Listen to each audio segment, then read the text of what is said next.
Hello friends, welcome back to the second part of unit number 2, that is friction. In the first part we have discussed regarding the equilibrium of force system. In that we saw the conditions of equilibrium for concurrent as well as non-concurrent type of force system. Now in the second part of unit number 2 we are going to discuss the friction, and in this basically we are studying two types of friction, that is block friction and ladder friction. So in today's video let's start with the friction. The content of today's video is basics of friction, block friction and introduction of ladder friction. So friction, when two surfaces are in contact, the tangential forces which resist the motion of body is called as an friction forces. Basically when we are considering that two surfaces are in contact, for example here these are the two balls which are there in contact with each other, and at this point of contact whatever the tangential forces exert, those forces are called as an friction forces. Always the friction forces are acting opposite in the direction of motion. Means if the direction of motion is upward, the friction forces are acting in downward direction. If the direction of motion is towards right, the friction forces are acting towards left. They are always acting opposite to the direction of motion. Again, next is type of friction. First is dry friction. Two bodies which are in contact along the dry or non-lubricated surface, there will cause the dry friction. If there is absence of non-lubricated or any type of lubricant in between the contact surface of the two bodies, in that case the friction forces exerted over there are called as a dry friction.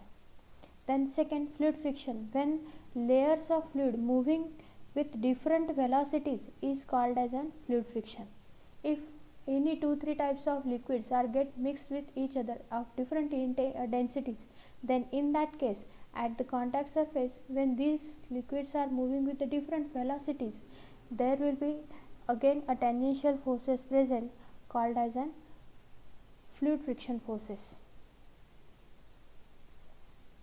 Now next, to understand the concept of friction in more clear way, consider a block kept on this horizontal floor and a horizontal force of P is applied to this block. Now if we draw the free body diagram for the given block, then in that case the weight of the block is acting vertically in downward direction, that is nothing but W. Then the normal reaction exerted at the contact surface of block and the floor is acting vertically upward, or we can say perpendicular to the plane, that is M, and this is the P force applied to move the block. Then in that case at this contact surface of block and the floor surface there will be a tangential forces present. Those tangential forces are nothing but the friction forces F, which are acting opposite to the direction of motion. As the force P is applied over here, assuming that this is towards right is the direction of motion, so friction forces are acting towards left. Now whenever we are considering these two forces P and F, then in that case if I am applying a force of 2 Newton and the friction force is equal to 3 Newton, then in that case P is less than F, therefore the block will remains at the rest. There is no any motion because the force applied towards right and is less than the force applied towards the left, that is P is less than F, there will be no motion. Then in the next case if I am increasing the force P from 2 to 3 Newton, then in that case P and F both are same, that is P is equal to F. This state is called as an impending motion state. Impending motion means what? Further increase in the load P causes the motion. If I increase the value of P slightly also, then also the block will be moving in the forward direction. So that condition is called as an impending motion. means on the verge of motion. Then next, if I am increase further the value of P of to a 4 Newton, then in that case now P is greater than F, the block will be causing the motion, and you can say that body is in motion.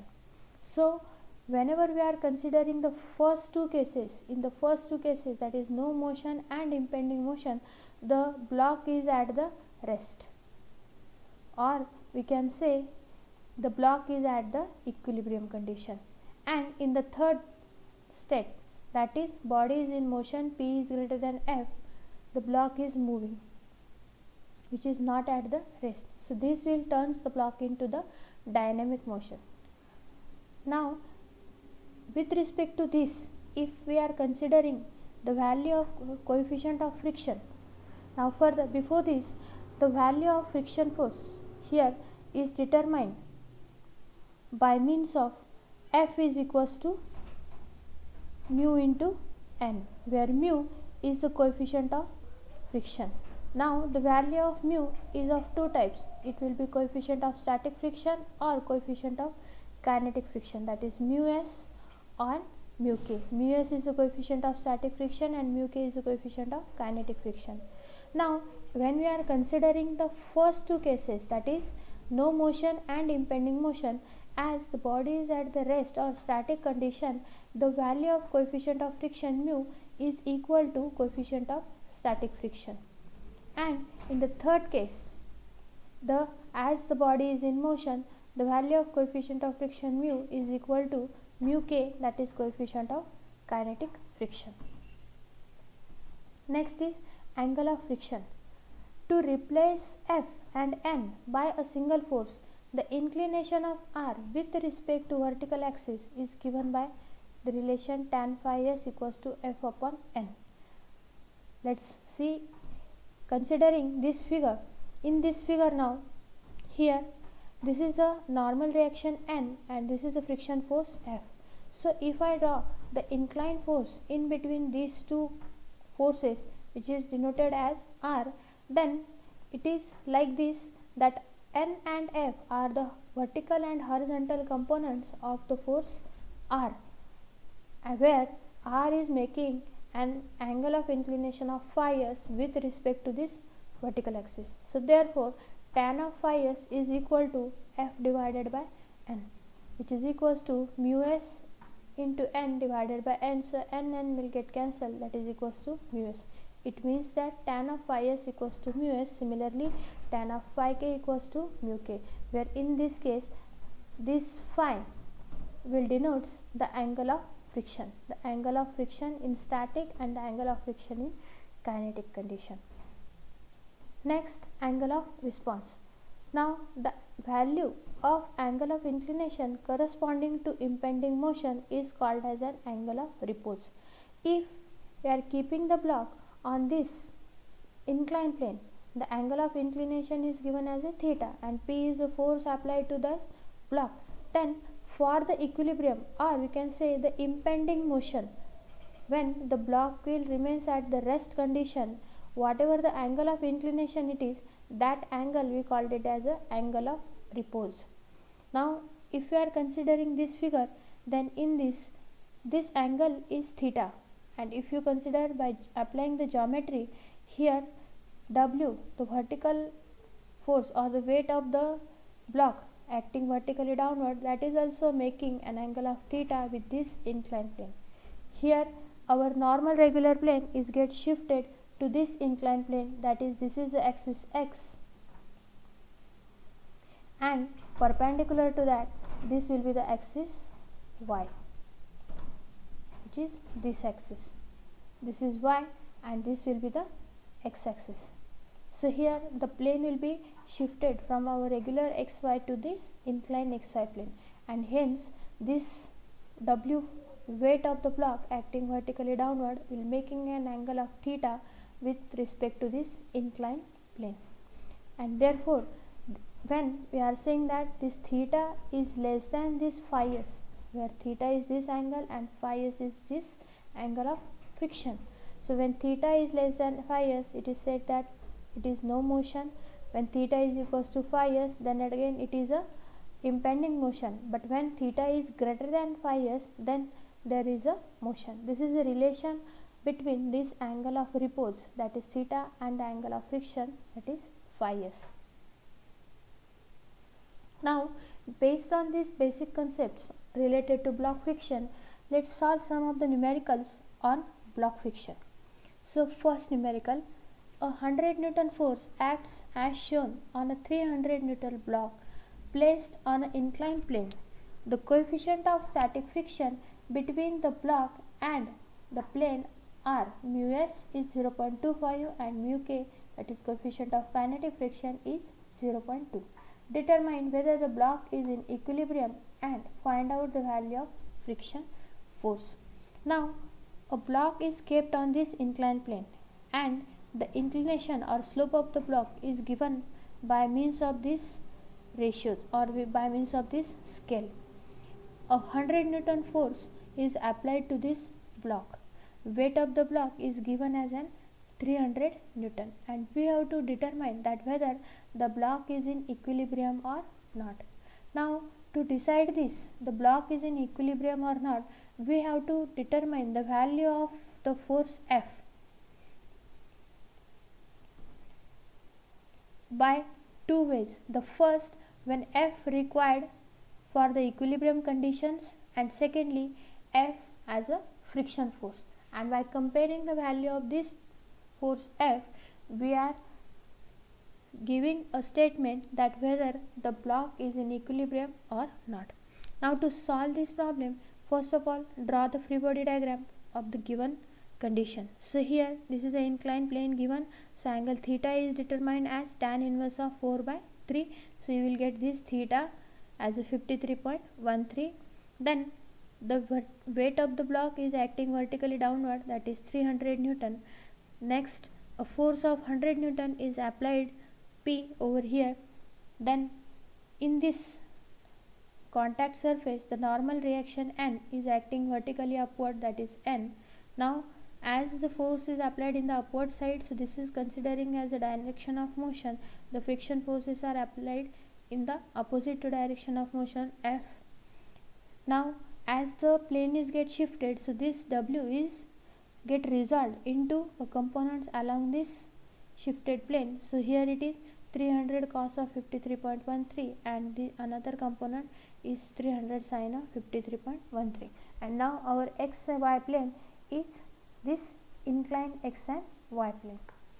So applying the conditions of equilibrium, considering summation of Fy as a 0, so here along the y-axis there are two forces, vertically and positive, minus 300 cos of 53.13. So N is equals to 180 Newton. Then applying the second condition of equilibrium, summation of Fx as a 0, so along x the forces are 100 Newton positive, then minus 300 sin of 53.13 and minus F. So substituting the values in this, we get the value of F as 140 Newton. Minus sign indicates that the direction of F is not as we assume, it is in the opposite direction. Now here the force F required to maintain the equilibrium is 140 Newton directed towards the right. It is based on the conditions of equilibrium. Now the maximum value of friction force developed is determined for impending motion or for static condition is determined by F equals to mu s into N, that is 0.25 into 180, which is equals to 45 Newton. So now comparing the value of force F, for equilibrium it is 140 and for friction it is 45 degree. Since the value of force required to maintain the equilibrium is 140 Newton, which is larger than the maximum value of friction force, it is said that the equilibrium will not be maintained by the block and the block will get slide down on the plane. Means whatever the condition earlier we have see, that is P force over here and the F force in the opposite direction. So here based on comparing these two values, here 140 and 45, since P is larger, it means it will be get slide down, and therefore the actual value of friction force F is determined as F equals to mu K into N, that is nothing but the 36 Newton. So first of all, the body is not in equilibrium and the amount of friction forces is equals to 36 Newton. Now the second problem, a block of mass 150 kg is resting on a plane inclined at 30 degree with horizontal as shown in figure. Determine the range of an external force P to maintain the equilibrium. Take mu s as a 0.25. Again, a inclined plane is given, angle of inclination is given 30 degree, and a force P is applied to this block. The weight of the block or mass of the block is given as a 150. So in Newton it will be 150 into 9.81. Now we have to determine the range of external force P to maintain the equilibrium. Means we have to find out the maximum and minimum value of P to keep the equilibrium of the block. Now whenever we are saying that the force P is applied, so how much will be the maximum force P applied so that the block is moved in the upward direction. So here we have to consider case number 1, the motion of the block in upward direction, where we get the value of maximum P. Then second condition, the minimum value of P, so that the block will get slide down in the downward direction. So in the second case, the direction of motion is in the downward case for minimum value of P.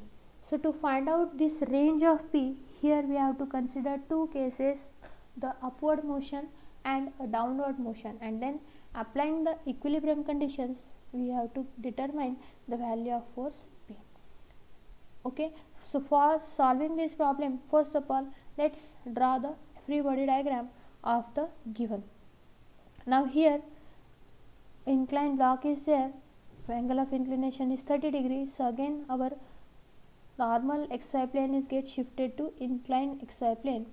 Then the 150 kg is the mass of the block, which is converted into Newton by 150 into 9.81, so it is 1471, and it will be get resolved into inclined x and y. So cos of 30 here and sin of 30 as the angle of inclination made with respect to this y. Then P is the force applied. So now again, as the direction of motion, in the first case we are considering the upward motion, so direction of force F is in the downward side. So first for upward movement, considering summation of Fy as a 0, so in along the y direction there are two forces, N and 1471.5 cos of 30. So N is equals to 1274.35 Newton. Then in the second, P along x direction positive P, then minus 1471.5 sin 30, and then minus F. So here substituting that value over here, then we get F as a mu into N, 0 coefficient of friction, it is given. For static it is 0.25, that is for equilibrium it is 0.25 into 1274.35.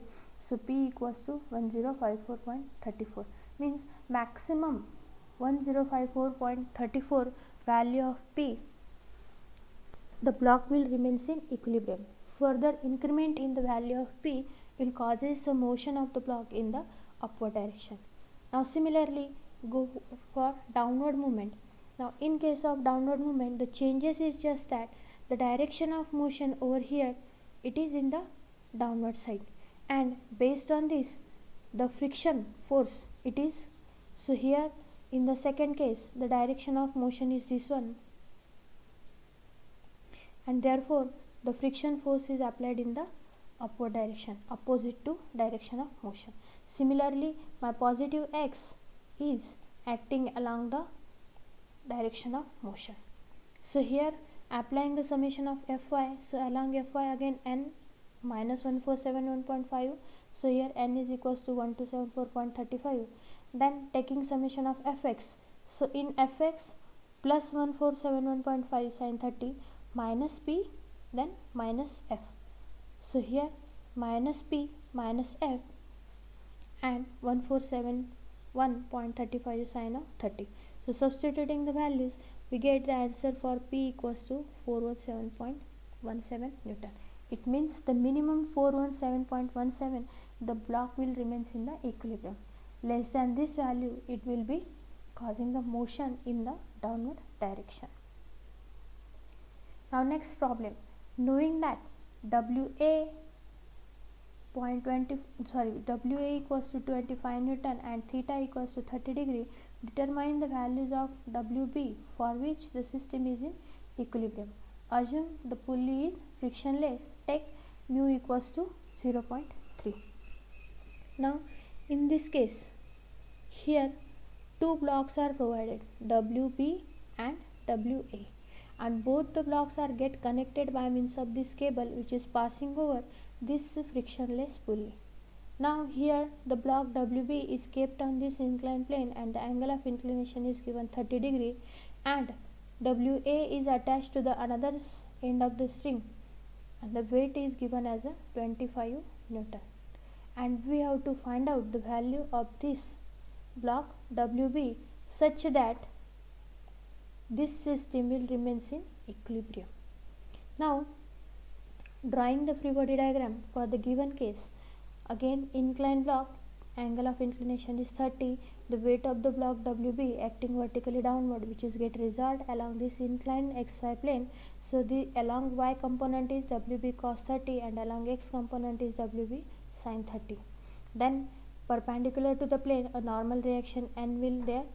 Now here as the block, further next is when we are discussing about the free body diagram, in that we have seen that if there is a weight or a body get attached by means of cable or string, then in that case the forces, when we are drawing the free body diagram, the forces will be tension, acting as a tension in that string.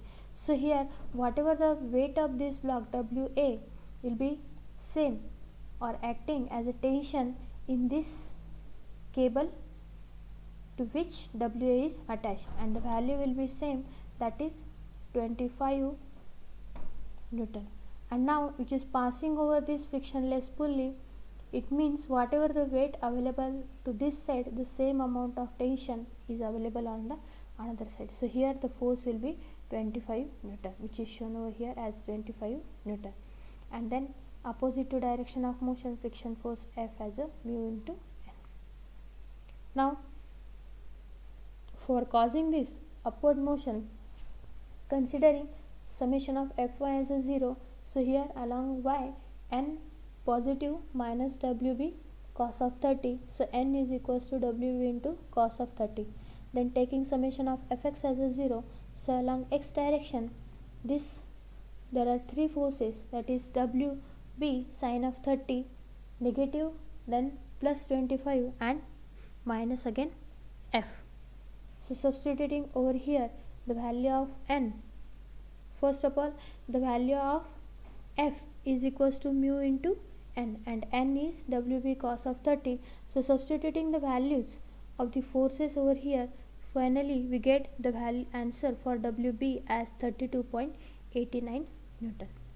So in this way you can solve many number of problems based on the block friction by following the steps. That is, first of all we have to draw the free body diagram, and then considering the impending motion or no motion case, we have to apply the conditions of equilibrium as per the given data, and then find out solve applying the conditions of equilibrium, summation of Fx0, summation of Fy0, we have to determine the given or required the things. Okay, so now in our next video we are going to discuss about the second type of friction, that is nothing but the ladder friction. So thank you.